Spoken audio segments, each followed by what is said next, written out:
just like the rest of them. So this is your last option to have one that looks like that. Figure it out or your bond's going to be raised. Understand? Step in front of, you don't need to get reset, right? Sit on the trial document. Stay in touch with Mr. Kimler, and then we'll see you back at your next court date. Welcome back to Felony Court, where excuses meet reality. Christopher Davis is on the hot seat for failing to secure an attorney as ordered. 3 names on paper won't cut it here. The judge smells stalling from a mile-away. Watch this unfold. And subscribe for more dramatic courtroom breakdowns right now. Good morning, sir. You're Christopher Davis. Mr. Davis, did you get someone hired?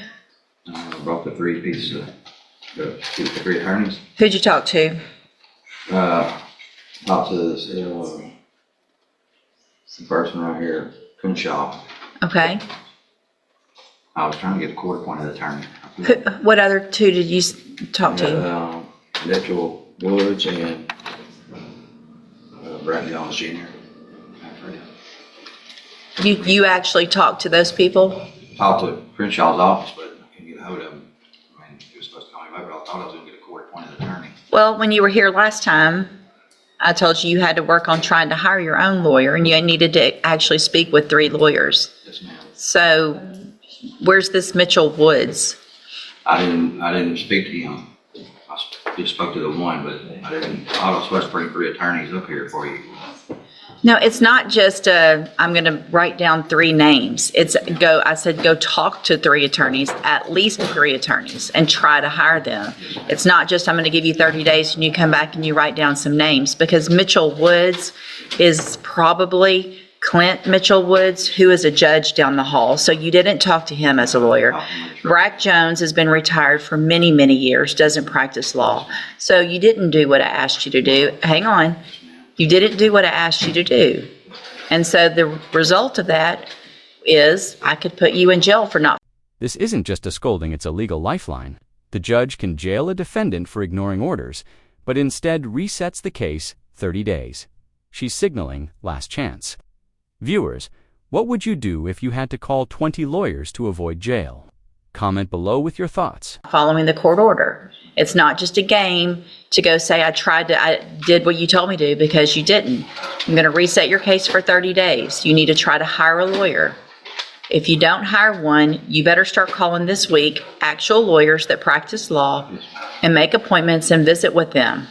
All right? Because I've been here a long time. I know who the lawyers are around here, so you're not going to get one over me by just writing down some names. Step in front of the clerk and get the reset notice.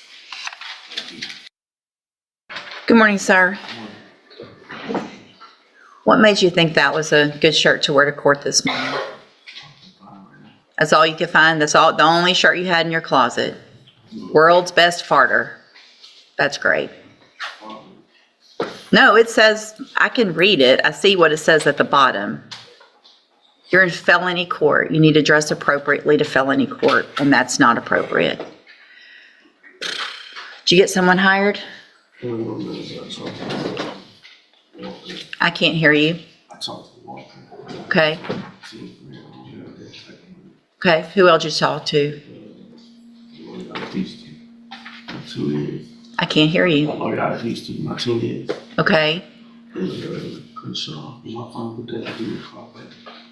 All right, so why didn't you call some others if they didn't call you back?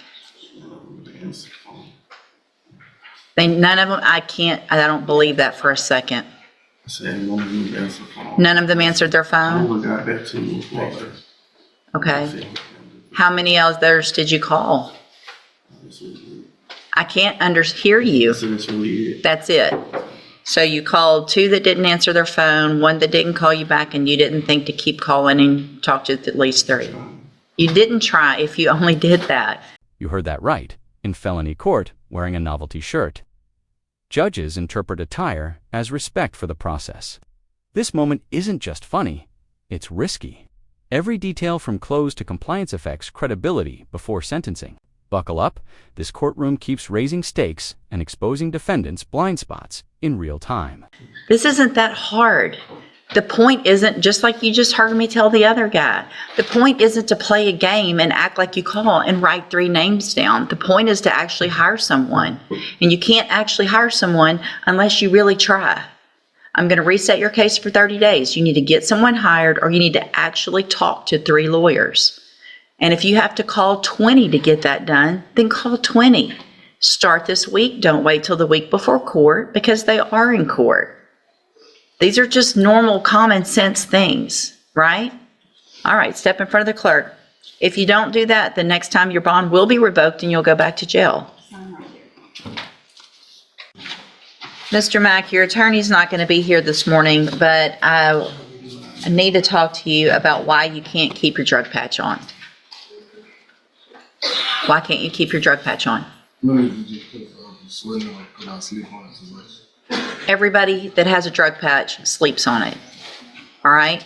So this has been going on now for quite some time. I'm going to have you tested this morning. You've tested negative in court, but if you don't keep that drug patch on after today, if there's an issue and it doesn't get tested, I'm going to assume it's because it's positive. Your bond will be raised. There will be a warrant for your arrest, and you will go to jail. So you need to figure out, ask them what you need to do, but nobody has had as many issues as you with this drug patch. Do you understand? Have a seat in the jury box. We'll get you tested. So you tested negative. Do you have the patch on right now? Okay. I can return tomorrow. All right. I want you to go get it changed. I do not want it to look like that the next time you go in there. If you have to put something else around it, then that's what you need to do. Wrap it in a ace bandit. I don't care what you have to do, but that one's probably not going to be testable, just like the rest of them. So this is your last option to have one that looks like that. Figure it out, or your bond's going to be raised. Understand? Step in front of, you don't need to get reset, right? Stay in touch with Mr. Kimler, and then we'll see you back at your next court date. Zero tolerance declared. After repeated missteps, missed payments, contact with the uncle job excuses the judge makes it crystal clear. Any slip triggers prison or probation revocation. This is the line in the sand. No more resets, no more explanations. The consequences of every decision are about to get real. You're free to go. All right. Good morning, sir. How are you? Good. And you're Mason Crooks? And Mr. Crooks, you're on probation for theft of property, a 3rd-degree felony. And I received an administrative hearing. So you've been charged with, it looks like, another offense of assault, family violence maybe. But it looks like they're not pursuing that. Is that still the position? Are you working? Why aren't you working? The state of Texas took my driver's license away because I take seizure medicine. So do you not live anywhere where you could get to a job? Job applications out to the tire shop and driver house to where I can work now. We haven't had a vehicle West. in Courtroom. Any West? It has, and you can ask Mr. Bro, it has been a problem.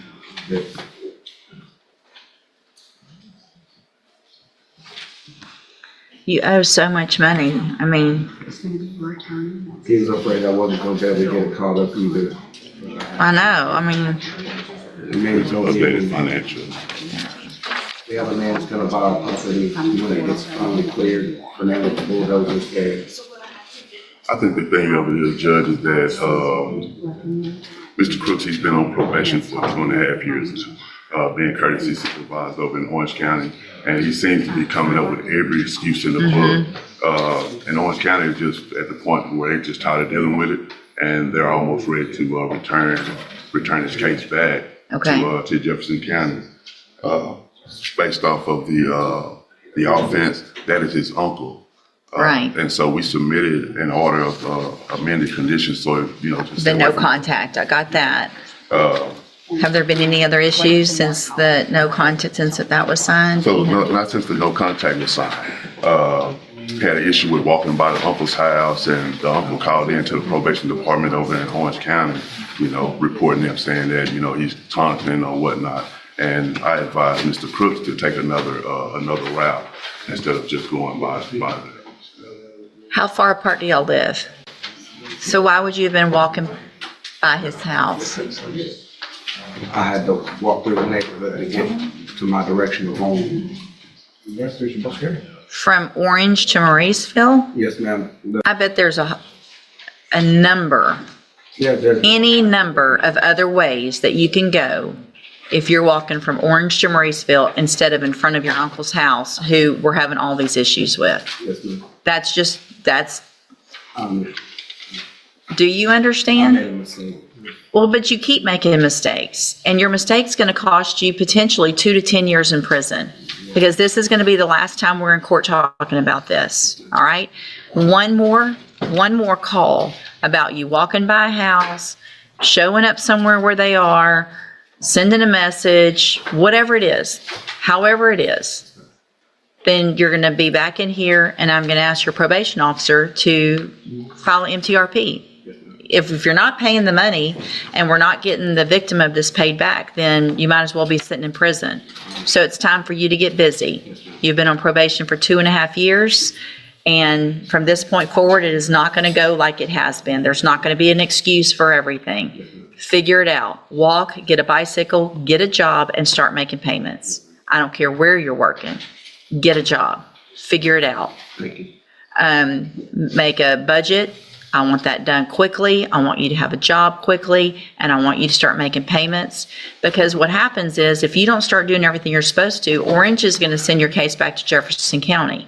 If they do that, 2 options. 1, a motion to revoke your probation because you can't do what you're supposed to over there.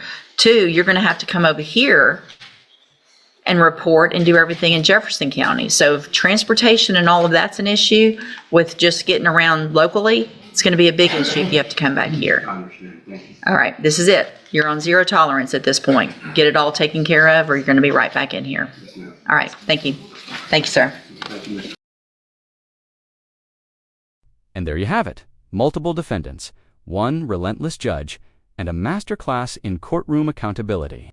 Missed calls, bad shirts, and probation excuses met a firm figure it out. Want more shocking real court stories, legal insight, and play-by-play commentary? Like, comment, and subscribe for the next dramatic session now.